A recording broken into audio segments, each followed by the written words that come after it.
adventures, everybody. I'm Melissa Banczak, and welcome to episode 51 of Books Cubed, the show where I chat with the indie authors that you should be reading.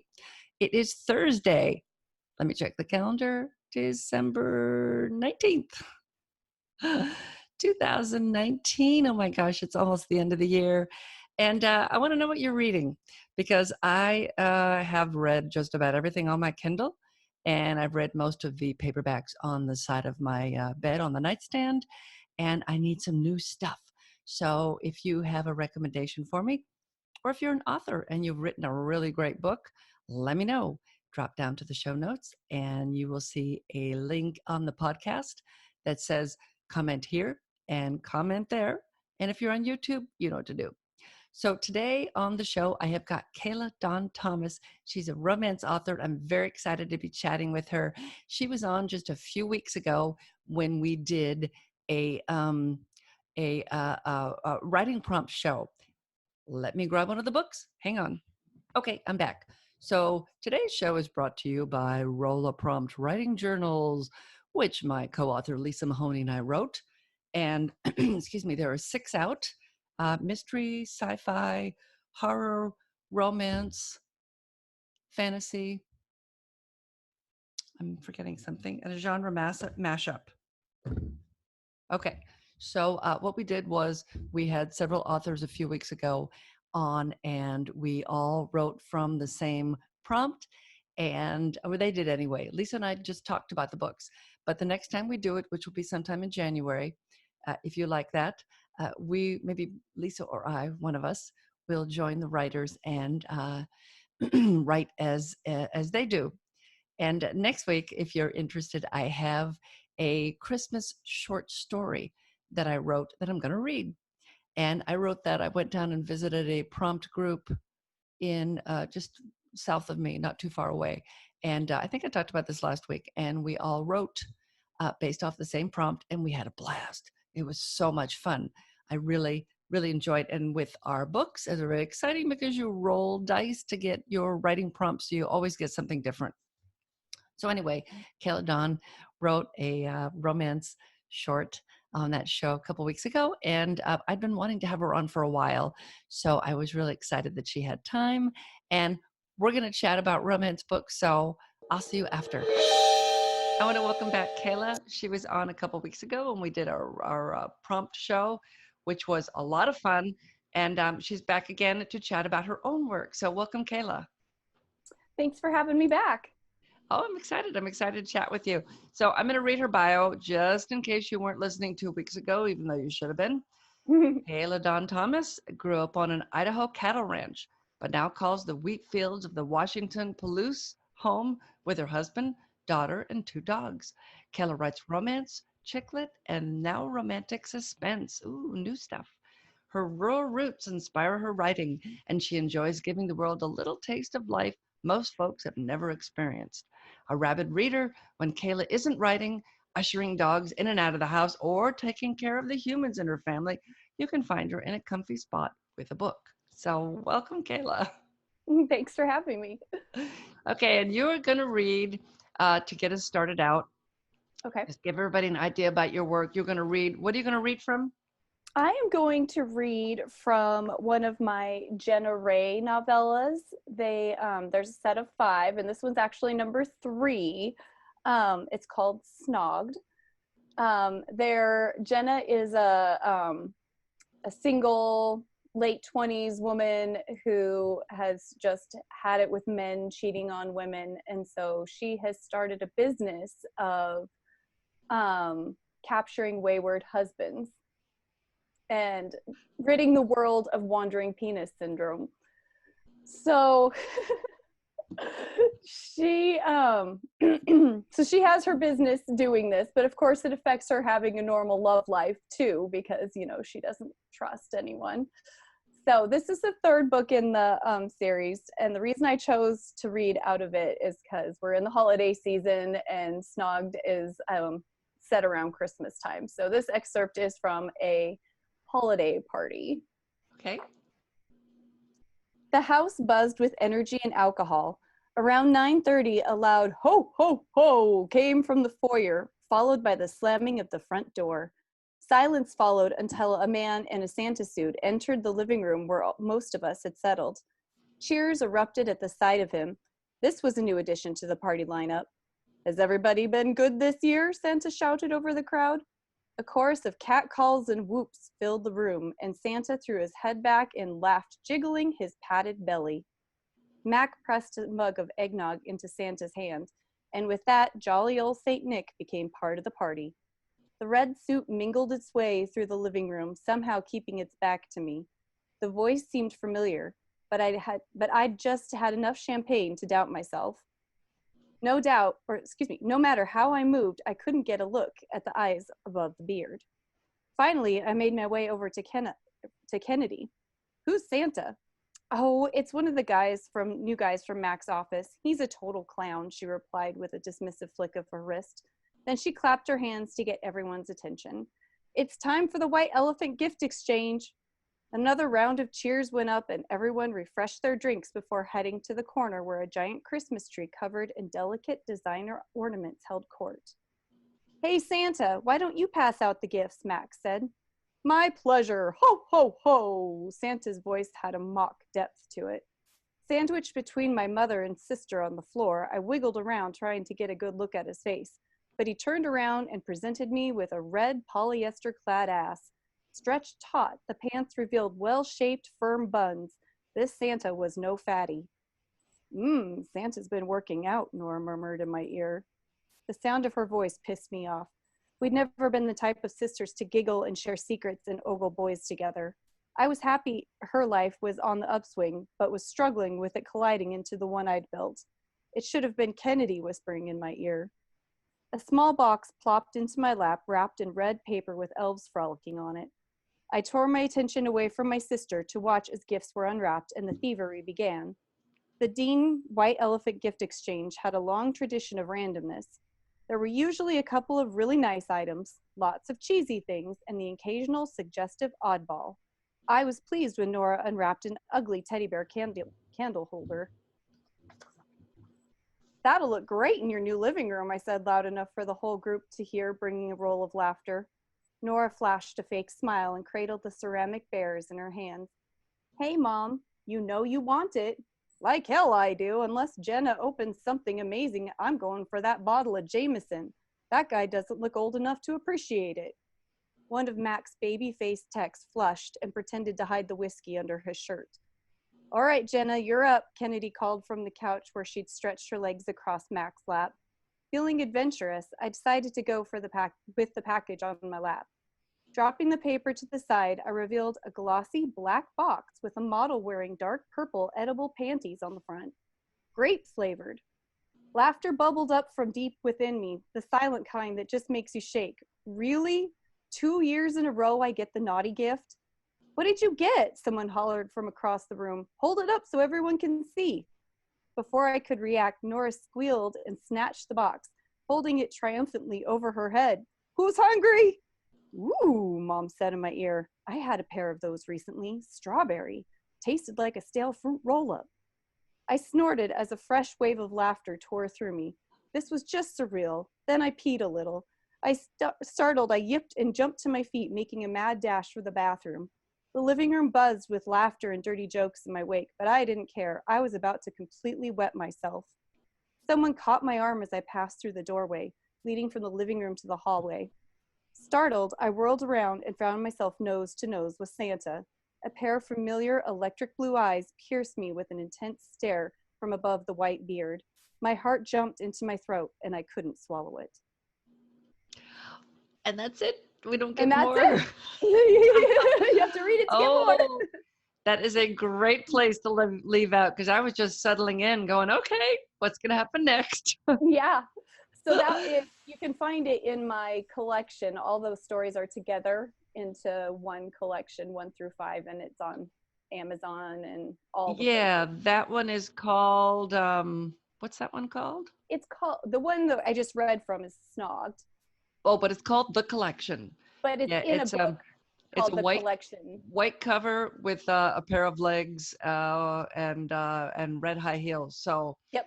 yeah. Oh, wonderful. Well, I will have a link in the show notes to that so everybody Great. can find out who Santa is. I have a feeling she knows him. Oh, that's great. That's great. So, in your bio, I saw that you also are going to be writing romantic suspense. Yeah, so that's a kind of an interesting thing. I started writing romantic suspense a couple years ago when they had the Kindle Worlds program. I don't know Yeah, if you remember that, I remember but I that. was Yeah. a part of Toby Neal's Lay Crime Kindle World. And Uh, so I had 3 books in that, but then they closed down that program. so, what But happened to the books? well, Toby is very generous. A lot of people's books just went away from other worlds, but she gave us the rights back to our books. Oh, that's So we were fantastic. able, granted permission to write out the elements that connected them to her world and create our own. So right now, my romantic suspense is it's on hold. It's sitting here in a file, but I'm in the process of revamping it so it's not related to Toby's world anymore, and it'll be coming back out again soon. Oh, that's fantastic. Will it be a 3-book series then? I think so. I they encouraged novellas, and my first book was a full-on novel. I was like, I am not going to play by the rules because I never do. And I wrote a full novel, but then I needed to get a couple more out quick, and I've turned them into novellas. And I would like to get them into a full state of a full-size novel. Yeah, yeah, that would be good. Well, there's I have shorts that do great, and I know I have friends that have things in the under 1 hour categories that sell really well.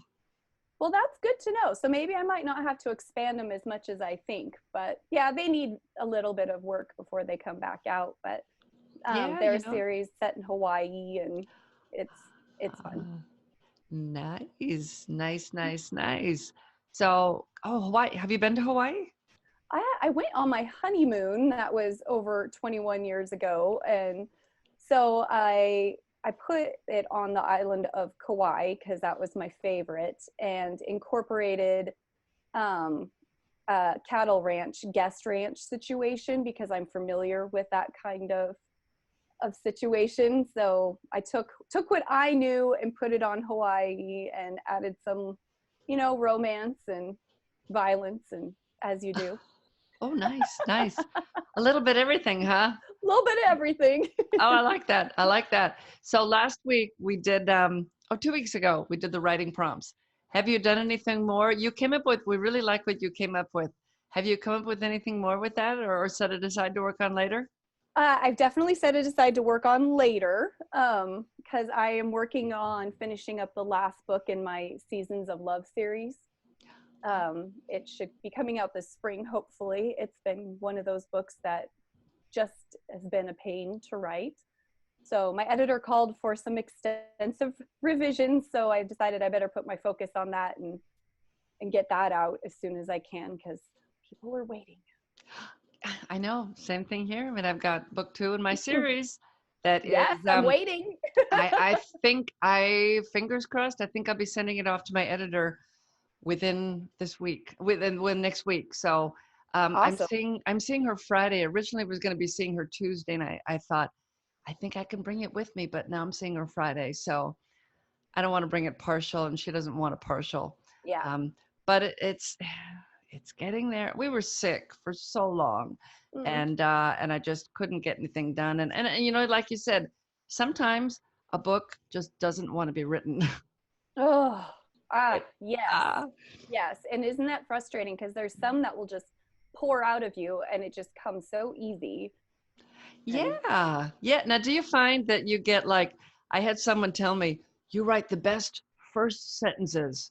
Now, of course, I had a hell of a time trying to write the first sentence on book 2 because I just kept hearing him say that. Do you get things like that where fans will say things to you and then you find yourself doubting yourself? well, I do doubt myself all the time. I don't know if it necessarily comes from expectations from fans. I never want to disappoint them. You always want to give them something even better. I look back at, my early writing and I'm like, oh my gosh, I want to go back and rewrite everything because I'm so much better now 5 years later. but of course we can't do that, or we'd never get anything new out. No, no, we never But finished anything. Yeah. yeah, so definitely have doubt, but I don't know if it comes from, a specific comment like that.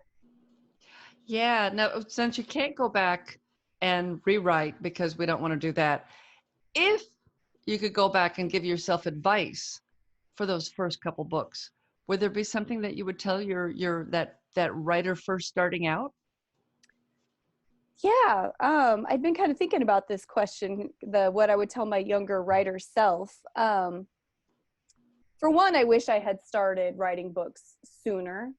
And so I was a writer from a kid, but then I went to college, and college professors can be very detrimental to a person's confidence and creativity, because when you're, between 18 and 23, you think they just know so much. And so I let my creative writing professors kind of kill my voice. They they didn't seem to. I'm a happy person. I was a happy-go-lucky college student. I was newly married and in love, and I had my first creative writing teacher was bitter and hated her mother-in-law and loved baseball and weird books that she had us read, and she did not like my stuff. And so it was really hard to feel like my voice was valid at that time. But I'm 40 now, and it's like, yeah, your voice is valid. She had issues. I can see She that did. now. Yep, she And did. Yeah. I wish I could tell myself that it definitely I was worth listening to, and just because I wasn't her cup of tea didn't mean I wasn't somebody else's. Oh, that's a really good piece of advice. And if you're listening and you are a writer, don't let anybody tell you that your art isn't as good as someone else's art. And I recently, not too long ago, there was a couple of filmmakers in the news talking about how their art was true art and other art wasn't true art. And that's bullshit. It And is that's totally patronizing bullshit. And I that particular person, I don't like their work anyway. It's not my cup of tea, but I would never tell anybody right. that their movies are boring and don't watch them, because it could be somebody else's cup of tea. And so if you're writing and if you're in a creative writing class, listen to the advice you're given, but you don't have to take it all. Only Yeah. take what feels true to you, to your story and your situation, and ignore what you want to ignore. And for How to Sex Your Snake, there was one line that my editor wanted me to change, and I would not change that one line. Everything else, I always say yes to everything she tells me. Yeah. Yes, yes, yes. But that one line, I'm like, nope. That one line, I'm not changing it. And I did a reading somewhere, and I got so many laughs off that one line. And I knew it was a good line, and Yeah. but grammatically, it wasn't perfect. But I knew it's like, nope. I said, Lisa, I will listen to you on everything always, but this one line, nope. So yeah, That is good. follow what you feel is your voice, and don't let anybody change your voice, because like Kayla said, there is always someone out there who will get excited and want to read what you are writing. Okay, so let's get back to you. So you're writing, and you've been, I think 2015 was the earliest I saw on your copyright dates. Did you have something before that? That sounds about right. Or it might have been 2014. I hit my very first book, I think I published in April of 2014. That would make it 5 years ago in the spring. 5 years now. So So, does you now I don't share my books with my family because they're not my target audience. Does anyone in your family, or is anyone in your family your target audience that reads your books or wants to read them? um, in my immediate family, I have my husband, and then I have my 13-year-old daughter, and she started reading my Seasons of Love books a year ago, 2 years ago. I can't remember if I let her start in seventh or sixth grade, but and she really likes them. I'm not targeting teenagers because they are adult love stories, but they're not super graphic. And she loves them, and she's going crazy waiting for the last book. And one of my sisters, I have a sister who's in her mid 30s, who probably would be more of a target market thing. But I've found an interesting, I do hit people, you know, my age and younger, I would say, and a little bit older, but I've been surprised how many older men enjoy my books. It's been interesting. Like Yes. early 60s, and they are family, but they weren't family that were readers that I knew of. And I have just been tickled beyond belief. You know, I've talked to other romance authors too, and men in their 60s is a common surprise. It's like, oh my God, men in their 60s. But I think that's great that men in their 60s are reading romance books. Yeah. So they're writing them too. Yeah, and I've been hearing it, and something I wonder about too is if actually there's more men in all ages reading it, but in their 60s they have the confidence to be open about it. Yeah, yeah, they don't care what anybody thinks. You know, I would not be surprised. I'm surprised. Well, I don't know. I shouldn't be surprised that I have male readers when it's a female character, but it could be the titles that get the Yeah, male yeah. that bring the male readers in. The title, the current one that's out is How to Sex Your Snake. The prequel was How to Bungle Your Jungle, and the next one coming out, hopefully in January, is How to Square Your Grouper. I And cannot wait. I I've read the first two and I just adore them. oh, I'm so glad. I'm so glad. And I do not have a title. Well, I think the third one will be How to Boost Your Rocket. Uh, the it takes place part of it takes place at Cape Canaveral, which I I need to wondered get if up. that's what you were going to do because they were kind of down in that area.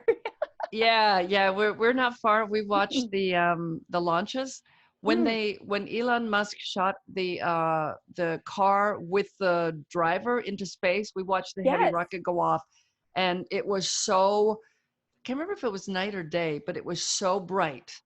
It was just crazy how well I'm about 80, 81 miles as the crow flies from the launch pad. And it was just amazing to watch. And I went with my friend Laura and her husband Pete.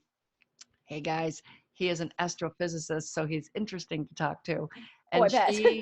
yeah, and she drew the map inside the first book, and she'll be back drawing the map inside the next book. So we went to Cape Canaveral and we watched a launch in early November, and that was so cool. And it went up, and then they had the boosters came back down and they did a controlled landing on the platform, which we couldn't see, unfortunately, because it was like Mm. 450 miles out to sea or something ridiculous like Oh, that. I remember we've watched some of those things online. Like we watched the car, and I think that one you just Yeah, talked about because I remember my husband and I going, "Whoa, that's crazy that they just set those rockets right down, right it's where they crazy. wanted them to." I forget how heavy they are, but they were pretty heavy. And they take the boosters and there's a controlled landing, and that's just crazy. It's crazy how far we've come in the last even 10 years Yeah. between SpaceX and Jeff Bezos's company. I forget I don't remember. Oh, I We don't know. we did a half marathon on Cape Canaveral, and we got to run down the runway that they would land the space shuttles on, and that was the coolest thing to stand there. And I had to Oh.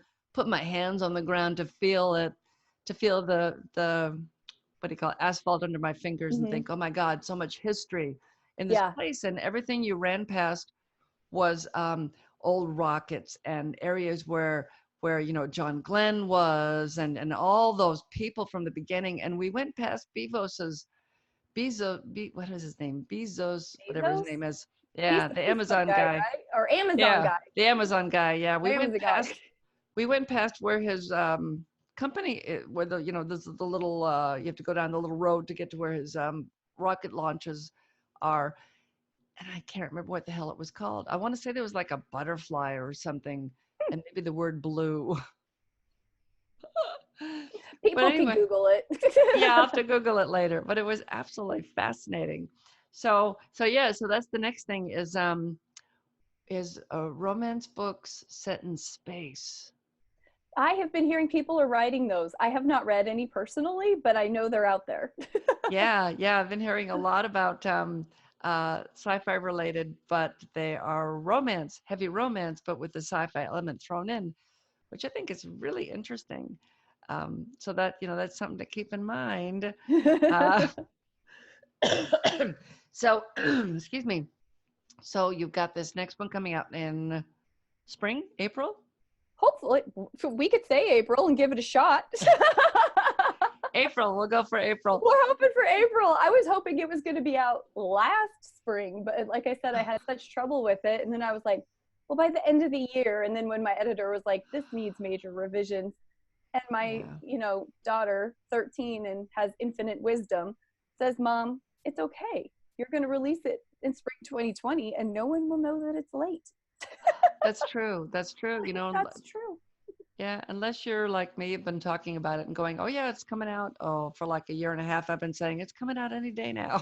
Yeah, that was me. And I'm learning that maybe, they say to talk up your stuff before it comes out, but it puts this undue pressure on us, I think, sometimes. And I think it detracts from the work.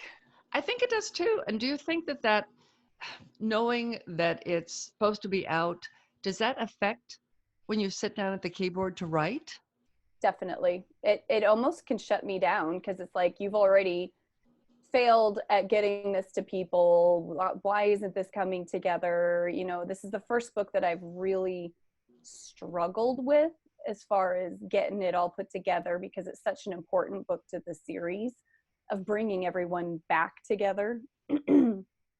I learned a lesson with this book that never stretch one relationship through an entire series. Just finish it off in the first one. And then if you're going to write a series, have the same people around, but make a new love connection. And, don't drag these 2 through 4 books. It's just, oh. Yeah, yeah, that's probably a good idea. I had Linda, yeah, I had Linda, oh, I'm going to say Linda's name wrong. I'm sorry, Linda Poitevin on a few weeks ago, and she writes Ever After series. I think that's the name of it. The characters in the first book, there's minor characters in that book, and they become the stars of the next book, and then the minor characters in that one become the star of the next book. And I That's the way thought, to do it.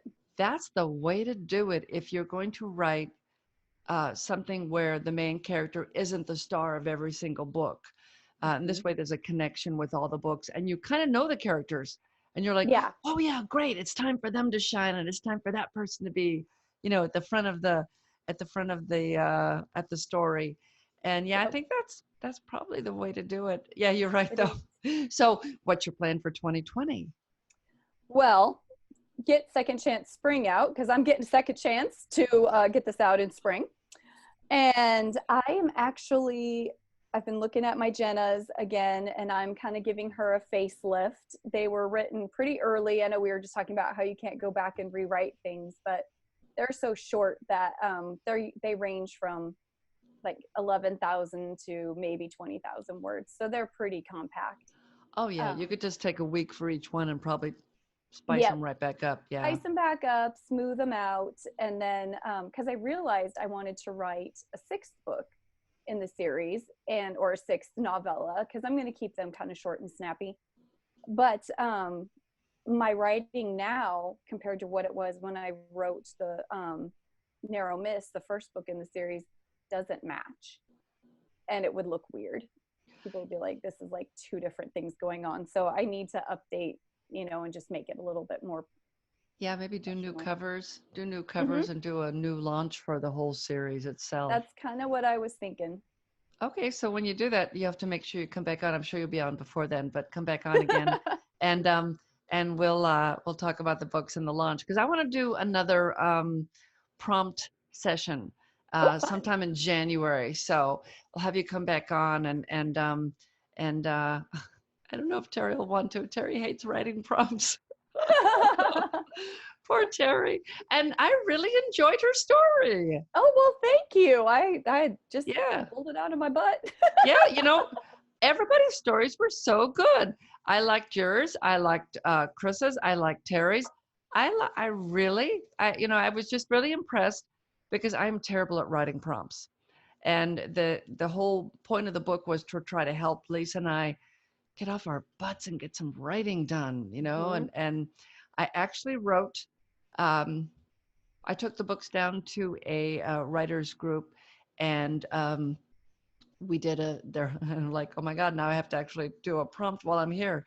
So we did a Christmas themed prompt, and we worked from the genre, no, science fiction. I Mm. had all the books, and they picked the science fiction one. So we're doing the science fiction one, and I picked Taxidermist, Parasite, and Dry Lake Bed. And we were going to keep it to 250 words because I was going to a Christmas party for another writing group that night, and we were supposed to read something no longer than 250 words, and it had to be Christmas themed. So I get about halfway through, and all of a sudden I had an idea, and I'm like, oh. So I just wrote kind of, this is the gist of what's going to happen for the second paragraph, but the first half I wrote, and excuse me, and then I got home and I spent about 30 minutes fixing it, and Hmm. then I took it to the reading that night, and so I'm going to read it in. I might read it today. I don't know, um, but it turned out really good. I was really pleased with it, and Cool. it was more horror than science fiction. Not a lot you can do in 250 words, but I had a blast, and I haven't done that many with other people. Usually we Yeah. just do them, ourselves or by ourselves or something. But as a group, it was really a lot of fun. Yeah. So, I told Lisa, well, maybe next time when we do this in January, one of us can narrate and the other one can write. There you go. So instead of both of us chatting, maybe she can chat or I can chat. Depends on who feels like they want to write. But yeah, we'll do this again in January, and maybe work from something other than romance. Did I show you? Oh, I got the books in the mail. So this is the one that Oh, cute. I did send you this, right? You send it to me digitally. Okay, great. Yeah. Great. Yeah, the digital one. Yeah. That So looks turned out really good. they did turn out good. I was really happy with the way the covers all turned out. Um, when we worked 2 weeks ago, we worked from this one, Okay, genre yeah, that was mashup. fun. Yeah, it was I think we did genre mashup. I think we did too. I think That sounds familiar. And I gotta say, it sparked some creativity in me because I'd been kind of bogged down in what I'd been working on so much that it was fun to let my brain spin out on something else. I think that's really important. I was listening to a podcast today. I got to look up what it was called. Um, it is called, hang on, I was listening to it in the car, and unfortunately I fell asleep. Not because it was bad, but because I was really tired. We got up really early and went up to Star Wars Land to do Rise of the Resistance, which I'll have pictures and I'll talk about that in 2 weeks. Okay. Um, okay, this one is called Writers Inc. And J.D. Barker and Jay Thorne do it together. And I think J.D. Barker wrote the new Dracula book with Oh, the guy's son, Bram Stoker's grandson. oh, really? I think he's the one that did that. Yeah, he wrote something not too long ago with James Patterson. Um, he's had Stephen King and do forwards on his books, and he's supposed to be a really good author. I have not read anything by him yet, but he was really interesting. And where was I going with this? We were talking about writing prompts. Oh, yeah. So he was talking about how right now he's writing two different books at once. In the Mm, morning he does like 1,000, 1,500 words on one book. Then he has lunch. Then in the afternoon he writes 1,000 to 1,500 words on another book. And I know Neil Gaiman does the same thing. He writes multiple books at once. And I was doing that for a while, then I stopped, and I think I need to get back to that again because I think yeah. it helps my mind stay a little fresher, I think. I think there's something to that because after that writing prompt with you, I had an idea for another spin-off book from my Seasons of Love. I mean, it won't be part of the original canon, but it'll take some characters off somewhere else. And I sat down with a notebook and I started scribbling out stuff for that too that's sitting out there. I don't know when it will be done, but Oh, that's um, awesome. so I can see that. And actually, my husband has been telling me for a year, when you are sick of Second Chance Spring, go work on something else. Pull out Jenna, go do something else. You're making yourself crazy. And I think you would be much more productive. And I think he's been right, even though I have resisted him. They don't know best. I don't know. I always worry that I'll confuse characters and make mistakes, but I keep good enough notes and character dossiers and things that Yeah. I'd be fine. And this is why we have editors and, proofreaders. Yeah. Well, you could also do something very different too. You could have a pen name and maybe write a horror short in the afternoon, just to Ooh. really get your mind totally um, off, because I've got a horror series I'm working on. And during NaNoWriMo, I was trying to finish the outline for book 3 in the June Nash series. And I got about 15,000 words written, I think. Mm-hmm. So it's a good start. And I got a Mm-hmm. lot of the story figured out. But I also wrote 2 or 3,000 words for a horror story I'll be for darned. first in a series. So I was really pleased with that. And it really felt good for the month that I did. I actually worked on a lot of stuff because I got all these, all the prompt books were finished and edited and formatted and all that also during the month. I think that's been my most productive month in years. That's awesome. Surely. But yeah, I think definitely, I mean, he's onto something, your husband, that I think you have to break it up and have some time during the day that you work on something different, especially something that you're really excited about. If you've got something that you were setting aside, like the one that you're talking about, the spinoff that you got the Yeah. idea for, start it. Yeah. Start it while, there's a whole school of thought that you need to get that first draft done as quickly as possible. Spend a week and I've done this before too, just one long run on sentence just to get it out of your head and onto the Yeah. paper. And then you go back later and fix it.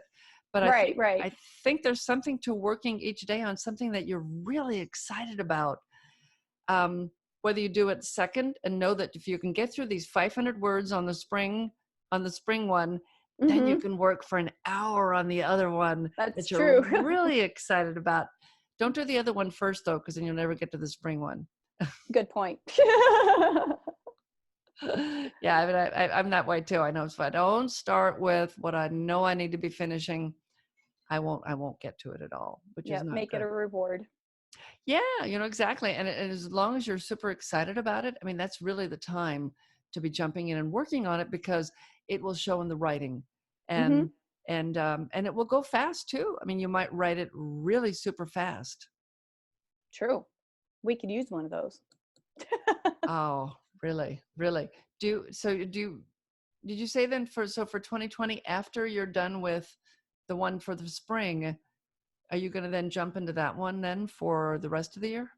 I haven't decided, with working on Jenna, I have a lot of people asking for more Jenna and have been asking for a long time. And um, I needed to kind of figure out where I was going with her and how long the series would last. And I know now how it ends. I'm not quite sure how many stories it's going to take to get there. So she'll be in the mix too. And then, like I said, I've got all these ideas in my head, and I'd really like to get my um, Hawaiian suspense series back out there again because it's just sitting here. So I guess I'm not making any big commitments to exactly what I'm going to do, except for getting Second Chance Spring out.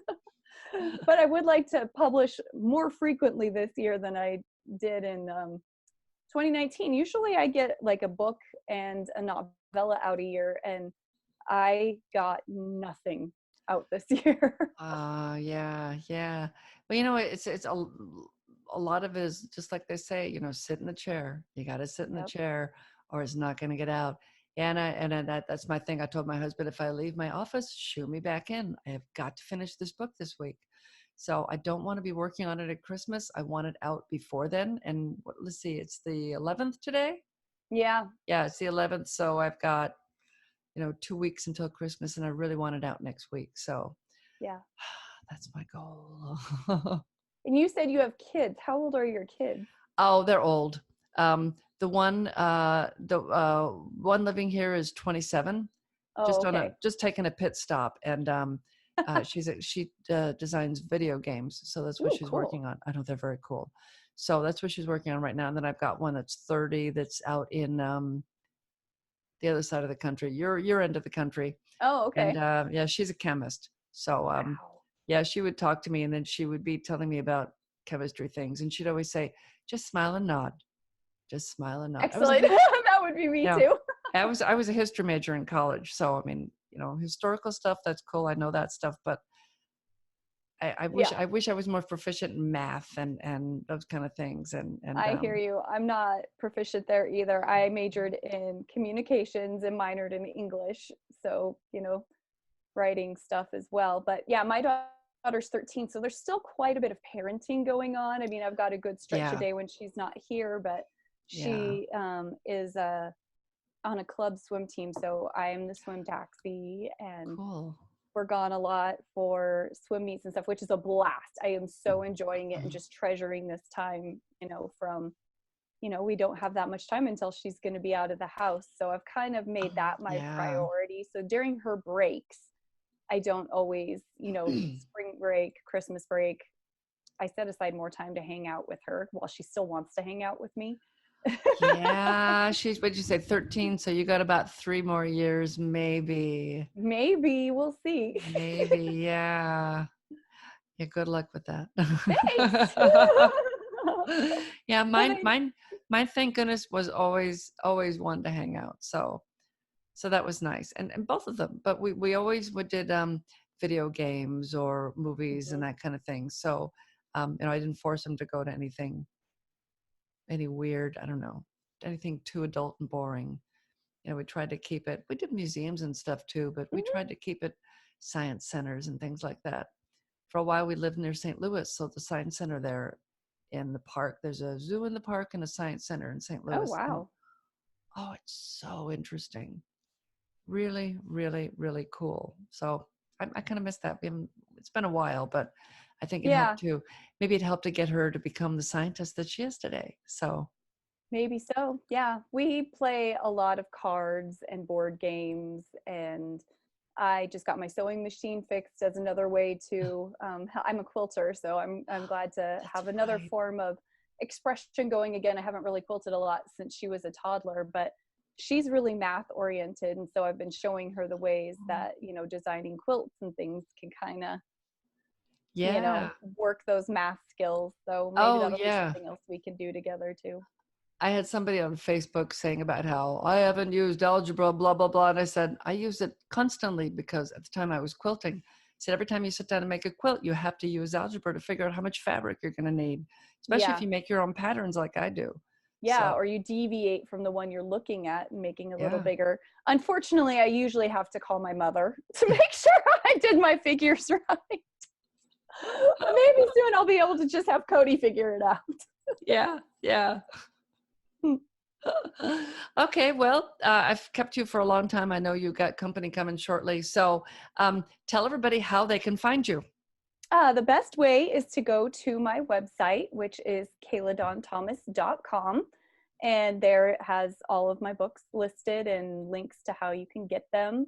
I have a fun private Facebook group called Real World Readers, and we hang out and talk books. And yeah, every week we talk about what we're reading, and if somebody comes across something cool, we share it, and that's a fun thing to do. And I think there's a link to that from my website. I also have a free Christmas novella on my website that you can get for signing up to my email list. And it goes along with the Seasons of Love series that we've been talking about here and there. I took a couple people and wrote a little Christmas novella around them. It's called Mistletoe Promises. And I like to hang out on Instagram. Whoa, that didn't come out. Instagram It's at hard to Kayla Dawn say. Wright. It is at Kayla Dawn Wright. So then you can see pictures of my dogs and Oh, that's always good. Everybody yeah, likes that. Everybody yep. likes that. Okay, so I will have, if you're listening on the podcast, I will have those links in the show notes. So just go down and you will find them right there. And thank you so much for coming on today. And we'll have you back in January and we will do another prompt session. If you have not listened, I think it was 2 episodes ago, I'll have the link in the show notes. We used the prompt book that me and my co-writer Lisa Mahoney wrote together. That we had a six book series, and you roll dice and you writing prompts. And a couple people had the same things, but everybody wrote something different, and Yeah, it was really cool. it was so much fun to do. So we will do that again in January. We'll add another person to the mix that that we didn't have before. And that's it. And thank you again so much for coming on. Thanks for having me. It was fun. Okay, bye-bye. Bye.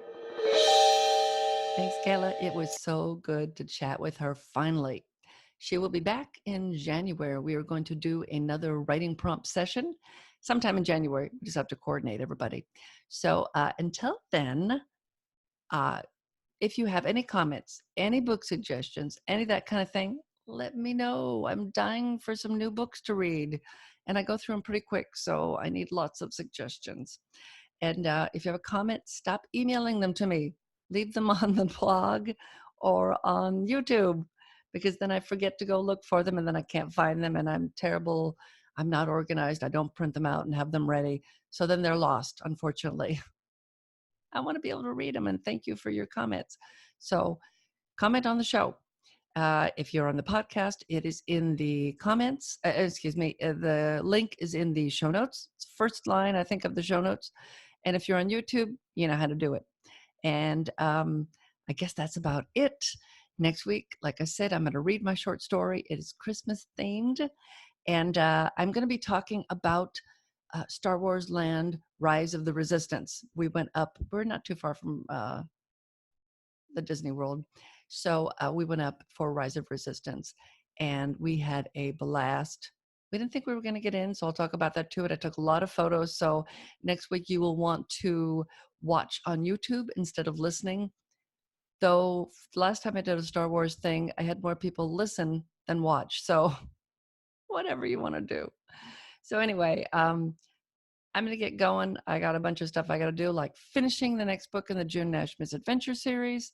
I am so close, and I want to get it off to my editor before Christmas because I want it out in January. It will be out in January. It will be. It has to be, because I am 15,000 words into book 3, and I'd like to finish book 2 before book 3 is done. It's the way it should be done. So anyway, I will see you next week. Go read a good book.